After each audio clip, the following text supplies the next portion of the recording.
students at Liverpool have an academic advisor who is there to offer support and guidance during your studies.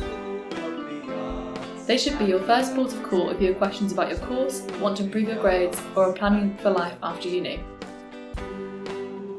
Here's our top 5 tips to get the most out of your academic advisor. Number 1. Get in touch to arrange a meeting. Meet at least twice a year.